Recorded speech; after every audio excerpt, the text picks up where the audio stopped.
नमस्कार दोस्तों CET इसकी मार्केट में बहुत ज़्यादा चर्चा है। तो आज का वीडियो मैंने आपको इसलिए बनाया है क्योंकि मैंने भी इस पर थोड़ी सी रिसर्च करी है। मैंने भी देखा है कि इसका किस तरीके से पेपर कराया जाएगा और गवर्नमेंट का इसके ऊपर क्या प्लान है। लेकिन जब मैंने इसको पढ़ा तो मुझे ऐसा लग रहा है कि ये अभी हाल फिलहाल में इसके लिए काफ़ी सारे चैलेंजेस हैं इम्प्लीमेंटेशन के लिए, और क्या ये सक्सेसफुली इम्प्लीमेंट हो पाएगा और इसके लिए क्या चैलेंजेस हैं। तो इसके ऊपर आज हम इस वीडियो के अंदर बात करेंगे। देखो, सबसे बड़ी चीज़ इसके अंदर ये है कि ये 3 लेवल पे होगा, एक 10th, 12th और ग्रेजुएट। जो 10th लेवल के एग्ज़ाम होते हैं उसके लिए एंट्रेंस होगा इसका एक, दूसरा आपका 12th लेवल पे जो होते हैं उनके लिए होगा, और तीसरा ग्रेजुएट लेवल पे। अब सबसे बड़ी प्रॉब्लम जो इसके अंदर खड़ी हो सकती है वो ये है कि सरकार ये चाह रही है कि इसको हर 6 महीने में कराया जाए। हर 6 महीने में कराने का मतलब है कि आज की तारीख में अगर सरकार इसका एप्लीकेशन फॉर्म भरने के लिए निकालती है तो लगभग 2-2.5 करोड़ बच्चे इसका फॉर्म भरेंगे। और इतना बड़े लेवल पे हर 6 महीने में पेपर कराना, ये अपने आप में बहुत बड़ा चैलेंज है। अभी राजस्थान के अंदर टीचर एलिजिबिलिटी टेस्ट का अभी हाल ही के अंदर एक पेपर हुआ था, रीट मतलब एंट्रेंस जो होती है वहाँ पे टीचर बनने के लिए, उसका कुछ पेपर हुआ था। तो उसमें लगभग 25 लाख बच्चे करीब बैठे थे। लेकिन वो पेपर उन्होंने करा लिया, लेकिन फिर वही हुआ, उसके अंदर कुछ लीकेज का इशू आ गया, वो पेपर कैंसिल हुआ और अभी भी शायद कोर्ट के अंदर कुछ उसका पेंडिंग चल रहा है। मुझे इतना आइडिया नहीं है, लेकिन मैं कुल मिला के यही बात बता रहा हूँ कि ये इतना बड़ा पेपर है, इसको अगर आप साल में 2 बार कराना चाहते हैं तो ये गवर्नमेंट के सामने एक बहुत बड़ा चैलेंज है कि क्या ये 6 महीने में 6 महीने में 1 बार कराना पॉसिबल हो पाएगा। क्योंकि अभी हाल ही के अंदर रेलवे ने कुछ परीक्षा निकाली थी, उसमें 1.5-2 करोड़ लोगों ने फॉर्म भरा और उसको बड़ी मुश्किल से उसका प्रोसेस पूरा होने में बड़ी दिक्कतें झेलनी पड़ रही है।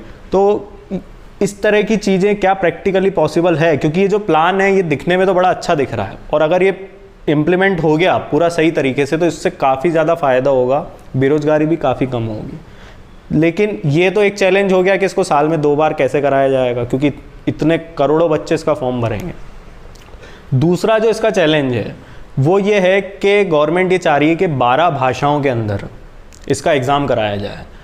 मैं आपको एक चीज़ बता दूं, UPSC, SSC, इवन जो स्टेट गवर्नमेंट्स के पेपर होते हैं उसके अंदर भी कई बार इन चीज़ों को लेके कोर्ट के अंदर केसेस गए हैं कि हिंदी के अंदर प्रश्न का मतलब कुछ और निकल रहा है, इंग्लिश के अंदर कुछ और निकल रहा है। तो 12 भाषाओं के अंदर पेपर कराना, और वो भी इतना बड़ा पेपर कराना, और वो भी एक पारदर्शिता के साथ कराना पूरा पेपर, कि अच्छे से उसका एग्ज़ाम जो उसका है वो सेट करना, तो ये भी एक अपने आप में बड़ा चैलेंज है कि क्या ये सक्सेसफुली 12 भाषाओं में इम्प्लीमेंट हो सकता है इतने बड़े लेवल पे। दूसरी चीज़ इसका ये है कि जो इसका स्कोर कार्ड होगा वो 3 साल के लिए वैलिड होगा। अब मान लो 1.5-2 करोड़ लोगों ने इसकी परीक्षा दी, एक एग्जाम्पल दे रहा हूँ मैं, उसमें 20-25 लाख या 30 लाख लोग एलिजिबल हो गए SSC और बैंक PO और जो भी पेपर होते हैं वो देने के लिए। अब उसमें यह है कि 3 साल के अंदर क्या इतनी वैकेंसी जनरेट होगी। अगर 3 साल के अंदर मान लो CET तो टाइम पे हो गया, लेकिन दूसरी चीज़ें अगर टाइम पे नहीं हो पाई, या मान लो टाइम पे हो भी गई, तो क्या उनमें इतनी वैकेंसी जनरेट होगी कि वो CET के स्कोर को बच्चा यूज़ करके और उस एग्ज़ाम में बैठ के वो क्लियर कर सके। ये एक अपने आप में बहुत बड़ा प्रश्न है।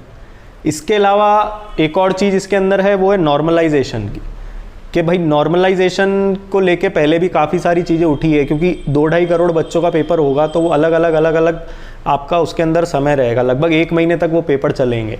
तो नॉर्मलाइजेशन पूरा ट्रांसपेरेंसी के साथ हो, बच्चों के मन में ये ना रहे कि यार मैं शिफ्ट में गया था तो इसलिए सेलेक्ट नहीं हो पाया। तो ये भी अपने आप में एक चैलेंज है, क्योंकि जो फॉर्मूला नॉर्मलाइजेशन का रेलवे के अंदर यूज़ हुआ था उस पर भी काफ़ी सारे प्रश्न चिन्ह खड़े हो गए थे। तो ये भी एक अपने आप में चीज़ है कि गवर्नमेंट इतने सारे बच्चों का जो स्कोर है वो कैसे बनाएगी, किस बेसिस पे कट ऑफ बनाएगी, ये भी अपने आप में एक चैलेंज है। इसके अलावा इसमें ये भी सुनने में आ रहा है कि स्टेट गवर्नमेंट के पेपर भी इसमें इंक्लूड किए जाएंगे, ऐसा भी कुछ गवर्नमेंट का प्लान है।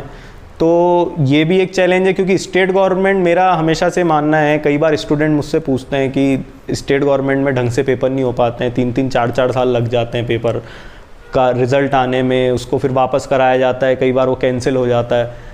तो मेरा भी ये मानना है कि अगर स्टेट गवर्नमेंट के पेपर जैसा IBPS पेपर कराता है या UPSC पेपर कराता है, अगर वैसे स्टेट गवर्नमेंट के लिए कुछ सिस्टम बन जाए तो काफ़ी हद तक बेरोज़गारी कम हो जाएगी।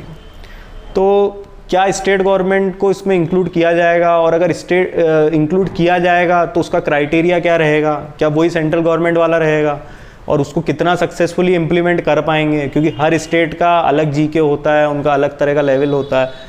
तो ये बहुत सारी चीज़ें हैं, तो इसलिए मैंने ये वीडियो बनाया था कि आप लोग इतना ज़्यादा इसके बारे में नहीं सोचें, सीईटी के बारे में। कुछ बच्चे कह रहे हैं इसका सिलेबस क्या है, क्योंकि अभी हाल फिलहाल इसका पेपर कराना अभी आने वाले 6-7 महीने तो बिल्कुल पॉसिबल नहीं है गवर्नमेंट के लिए।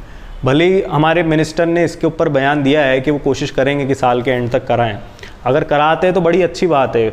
लेकिन जहाँ तक मुझे लगता है और मेरा अनुभव जो कहता है कि अभी आपको जो IBPS का जो कैलेंडर है या जो दूसरी वैकेंसीज या नोटिफिकेशन जो भी आते हैं, चाहे LIC का हो या रेलवे का हो, तो आप उनकी तैयारी करें।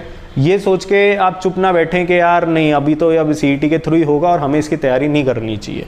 अपनी तैयारी बिल्कुल उसी प्लानिंग से करें जैसे पिछले 2 साल 3 साल से IBPS के पेपर होते जा रहे हैं, उसी हिसाब से अपना करियर आगे बढ़ाते हुए आपको अपनी प्रिपरेशन जारी रखनी है।